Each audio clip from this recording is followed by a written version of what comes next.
परसों उसकी फांसी होनी होती है। जेलर साहब उसके पास पहुंचते हैं और बोलते हैं कि तुम्हारी अंतिम इच्छा क्या है। सुबोध थोड़ी देर चुप रहता है और उसके बाद बोलता है कि साहब, मैं चाहता हूं कि हमारी अंतिम इच्छा आप पूरी कर दें। मैं चाहता हूं कि मैं अपना आखिरी रात या फिर मैं अपना एक रात अपनी पत्नी के साथ बिताऊं। उसके साथ मैं एक ही बेड पर सोना चाहता हूं। और इस बात को सुनकर कहीं ना कहीं जेलर साहब आश्चर्य में पड़ जाते हैं, सोच में पड़ जाते हैं।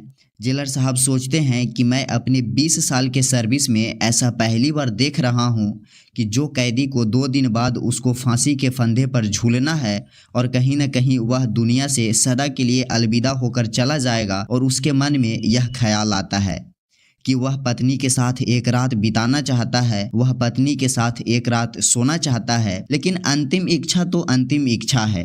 अंतिम इच्छा पूरी करने के लिए जेलर साहब तैयार हो जाते हैं और वे उसके पत्नी को खबर भिजवाते हैं कि तुम्हारा पति चाहता है कि तुम उसकी अंतिम इच्छा पूरी कर दो।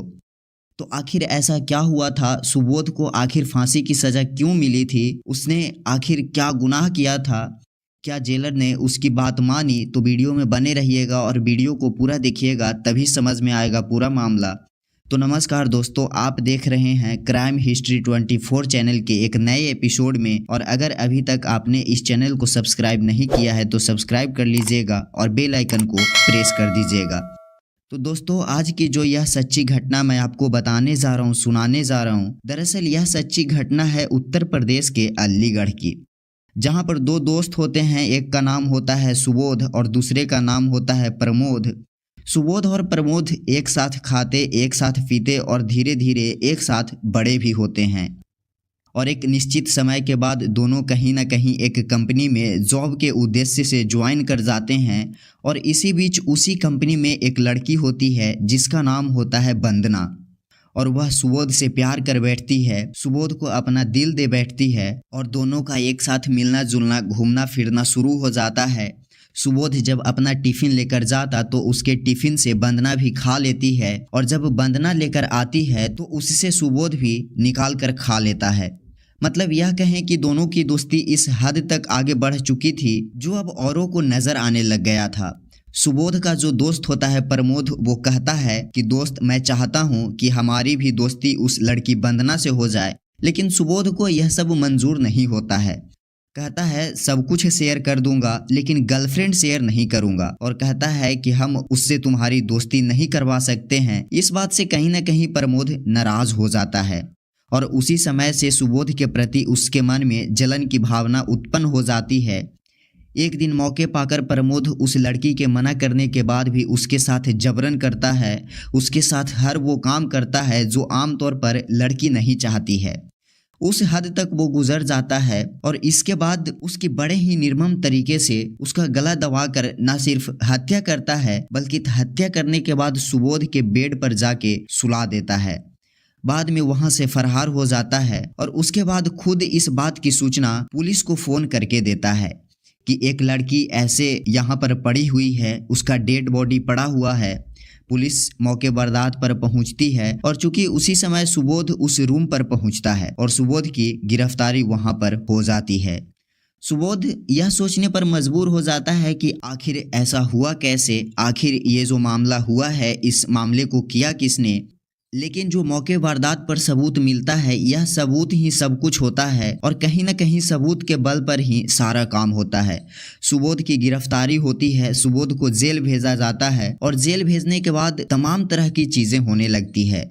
इस बीच पोस्टमार्टम का रिपोर्ट भी आ जाता है। लड़की के पोस्टमार्टम का जब रिपोर्ट आता है, उस रिपोर्ट में साफ साफ इस बात की पुष्टि होती है कि कहीं ना कहीं इस लड़की के साथ पहले दुष्कर्म किया गया और दुष्कर्म करने के बाद बड़े ही निर्मम तरीके से इसके गले दबाकर हत्या कर दी गई।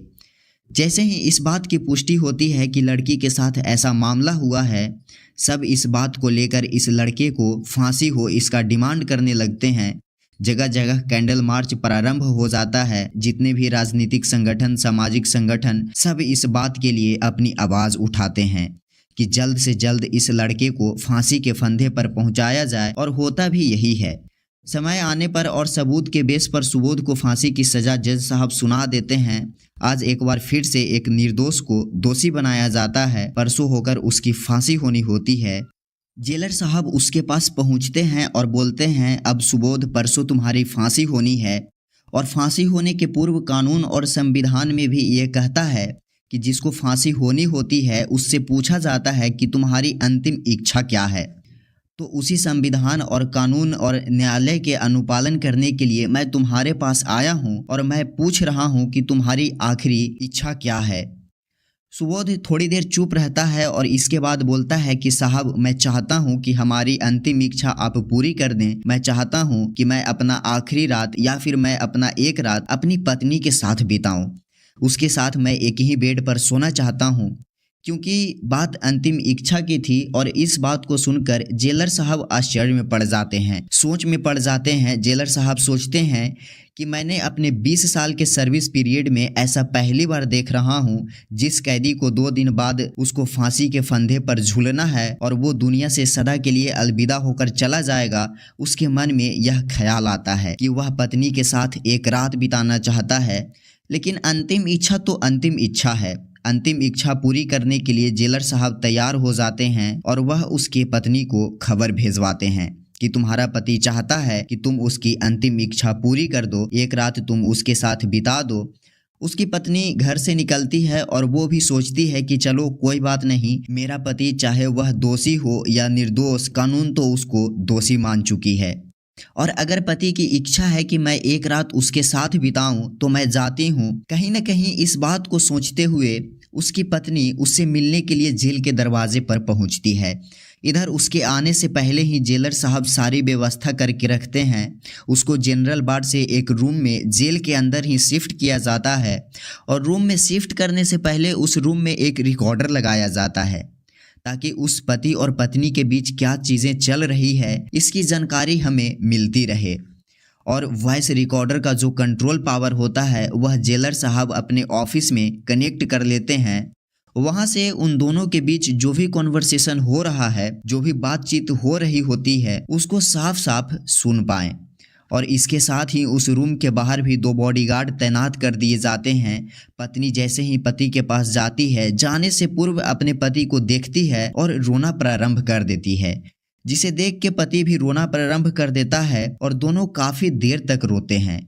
रोने का जब सिलसिला ख़त्म हो जाता है तो पत्नी अचानक से पूछती है कि तुमने आखिर ऐसा क्यों किया सुबोध, आखिर हमारे प्यार में क्या कमी रह गई थी जो तुमने यह घटना को अंजाम दिया? और अगर तुमने किसी से प्रेम किया भी तो उस प्रेमिका को तुमने मार क्यों दिया? और आखिर क्या कमी रह गई थी? आखिर क्या बातें हो गई थी कि जिस लड़की से तुम प्यार करते थे उसी को तुमने हत्या कर दी?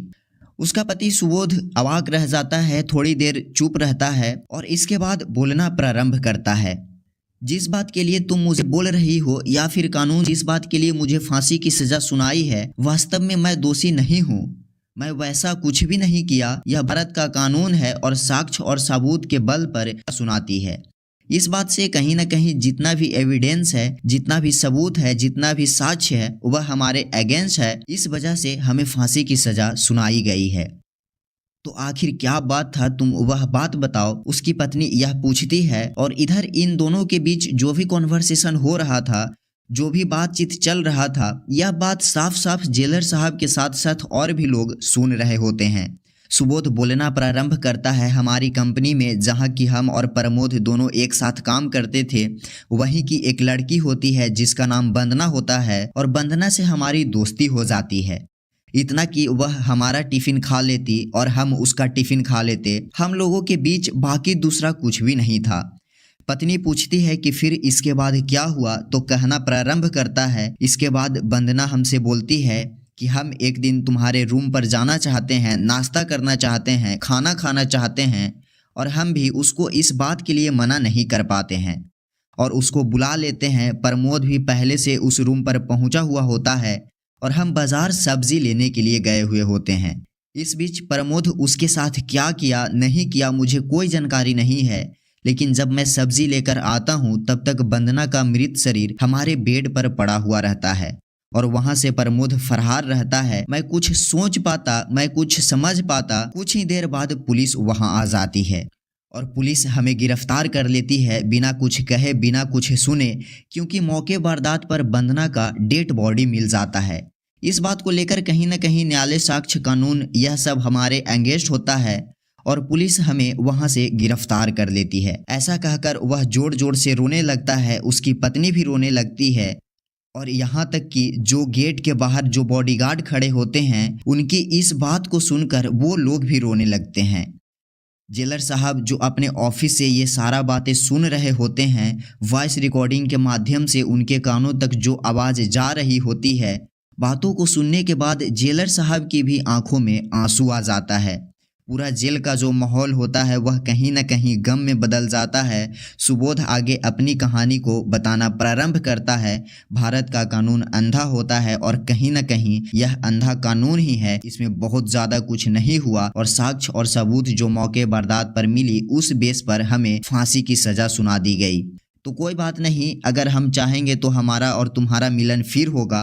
तुम जाओ, तुम्हारे 2 बेटे हैं, बच्चों को अच्छे से देखना और इस बात का जिक्र अपने बच्चे से मत करना कि हमारे साथ क्या हुआ था, नहीं तो आने वाले समय में कानून, शासन और प्रशासन पर से उन दोनों मासूम बच्चों का भी भरोसा खत्म हो जाएगा। और यह बोल के सुबोध फिर से रोने लगता है। उसकी पत्नी जैसे ही थोड़ा सा आगे बढ़ती है, पूरा जेल का माहौल गम में बदल जाता है। पत्नी अपने घर चली जाती है, लेकिन इस बीच जितने भी लोग होते हैं इस बात की चर्चा प्रारंभ हो जाती है। आखिर एक निर्दोष को फिर से आज फांसी के फंदे पर भारत की कानून, भारत का संविधान पहुंचाने जा रहा है, इस बात की चर्चा पूरे जेल में फैल जाती है।